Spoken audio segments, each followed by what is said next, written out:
A 24-year-old man went in for a routine tonsil removal surgery, but the outcome was anything but routine. I'm Dr. Adam Goodcoff, and thanks for joining us for this week on Your Health Explained. We're going to be getting into a tonsillectomy that went horribly wrong, so sit tight, this one gets a little weird. So anyway, the patient went in for surgery, and it actually went quite well. There were no complications, the patient woke up talking normally, in pain, but everything else was to be expected. Doctors felt everything was normal and the patient went home.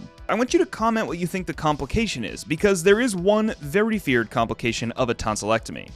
The 23-year-old patient woke in the middle of the night, noticing a warm taste. After running to the bathroom and spitting out tons and tons of blood filling the sink, he quickly realized that he was bleeding from the back of his throat. Fast forward, the patient was rushed to the emergency room and then into the operating room, where doctors found a bleeding artery in the back of the throat. Now luckily, they were able to use heat to close off the vessel and there was no more bleeding. Now it gets a bit complicated here. Every time you reburn the skin, you start the 14-day clock over, so that means this patient had to start the wait time again.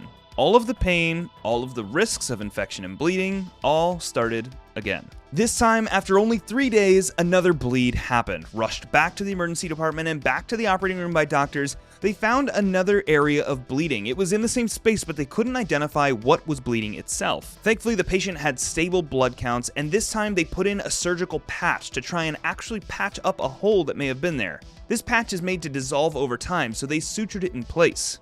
Once again, the patient was sent home with reassurance from the doctors that this was a rare complication in only 5% of cases. Similar to the first episode, in the middle of the night, the patient awoke to a warm feeling and taste in their mouth. And, yep, they were spitting out blood again. Rushed back to the emergency department, doctors took them in this time and were perplexed. After calling in a secondary surgeon, the two doctors worked together to try and find a way to stop the bleeding.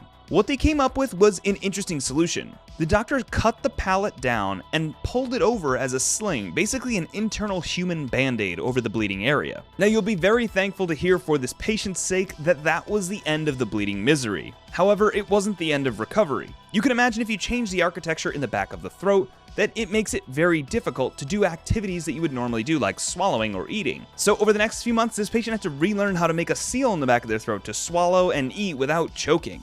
So the patient in this case, they were 23 years old, and they had just finished their third year of medical school. Now that's a lot of details. How do I know that? Because that patient was me. I'll keep it short, but this case gave me an absolute new perspective on being a patient and really opened my eyes to what happens when things go wrong. Now, one thing that can go right is you giving this video a thumbs up and hitting subscribe to see more videos from us here at Your Health Explained. Oh, and you want another case? Click over here.